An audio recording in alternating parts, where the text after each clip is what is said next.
আজি ইন্ডিয়া জিকিব ভবিষ্যৎবাণী জ্যোতিষীর।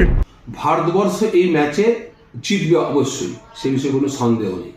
চ্যাম্পিয়ন্স ট্রফির ফাইনালত জয়ী হব টিম ইন্ডিয়া আর হারিব নিউজিল্যান্ড। এই ভবিষ্যৎবাণী করেছে এবার অ্যাস্ট্রোলজারে, কিয়নো আজি অনুষ্ঠিত হব চ্যাম্পিয়ন্স ট্রফি 2025 ফাইনাল খেল, যত খেল অনুষ্ঠিত হব ভারত আর নিউজিল্যান্ডের মাজত। ফাইনাল খেলখন কোন জয়ী হব সেয়ালৈ চিন্তিত হৈ পৰিছে ক্ৰিকেট প্ৰেমীসকল। কিন্তু ইয়াৰ মাজতে এগৰাকী জ্যোতিষীয়ে এটি ভবিষ্যৎবাণী কৰিছে।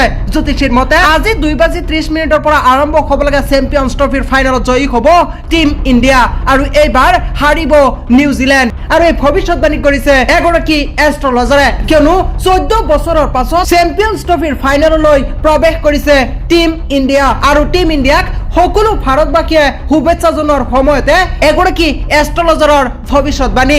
এষ্ট্ৰলজাৰে কৈছে এইবাৰৰ চ্যাম্পিয়ন্স ট্ৰফিৰ ফাইনালত জয়ী হব টিম ইন্ডিয়া, চ্যাম্পিয়ন্স ট্ৰফিৰ ফাইনালত হাৰিব নিউজিল্যান্ড। কিন্তু টিম ইন্ডিয়াই অকমান কষ্ট কৰিব লাগিব বুলিও এষ্ট্ৰলজাৰ গৰাকীয়ে কৈছে।